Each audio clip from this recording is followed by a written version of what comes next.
हाय चिलका मेनामा जहाँ लेका तेहे रेना कथा तेहे लेना अनका गी हिने냐 आम चिकातम बुझ केदा जे इंगिन लेदा आम गिसेम बदल अकाना आमा मेसेज रेना धरन दो तो आर बांग बदल कना ओ एखनो आम उन किचन दिसो दहो कदा चिगी तो बाñ हिड़िंग कदा नितो हों चाकरीम नाम कदा बांग बñ नाम कदा जहाई साउते रिलेशन रे मेनामा बांग चेदा बानुमा प्रयोजन बांग पड़ाव कना अना खातिर ते नुना दिन हुईना आम के इन्या कथा नसिया बाम दिसो कदा हैं सब समय की दिसे हिजू कान तेहेना तो मिद धाव तुम कॉल दाड़ी किया आम ठे कोरेना इन्य अधिकार बनू कदा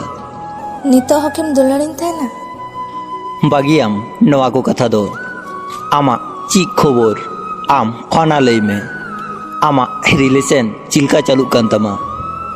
इन्या रिलेशन दो ओकारम नेल केतिना जहाई खातिर हिंके बागी कतेम चलाव लेन अरे उनी आकाश उनी इनके ठुकाव कदिना चिदा हमके बागी कते चलाव ना अरे उनी मा तो आडी मौज कोड़ा गिदरे तेहेलेन तीन भली लई कते इनठे खोएम चलाव कान तेहेना अच्छा मितंग कथन लेया अच्छा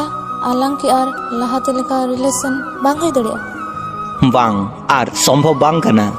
चेदा कारण किन बड़ाई दड़ी गापा इन्य ट्रेन हेना किंतु चिदा ची कारण नवा को दो इन चिट गी बइन पड़ाया भाली तेहन में आर आमा निजेरा ख्याल दोहयताम प्लीज मितंग सुजोग एमन में इनखय हों आडी भाली कोड़ा गिद्रम नाम कोआ आमा मनेर मतन बाय हुई हो दड़िया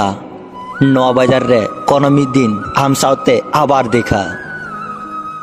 प्लीज ओना मेन कते उनी कोड़ा गिद्र ऑफलाइन चलाव ना ऑफलाइन चलाव कते उनी कुड़ी गिद्र आया भूले बुझ केदा उनी कुड़ी गिद्र दमे रादा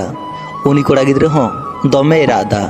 हरा कते हों नितो चिटगी बांग हुआ कथा रे बांग हेना जहाय साउते आम तेहे सनामिया उनी सावगी चोटचांदो उनी छाड़ागी आम बांचावे दोहो कमा नवा वीडियो आंजम कते जुद पे कुसीदा तो अवश्य लाइक शेयर सब्सक्राइब दो आलू पे हिड़िया मा तबे सनम कोगी इन पास्टा सेन खन जोहार।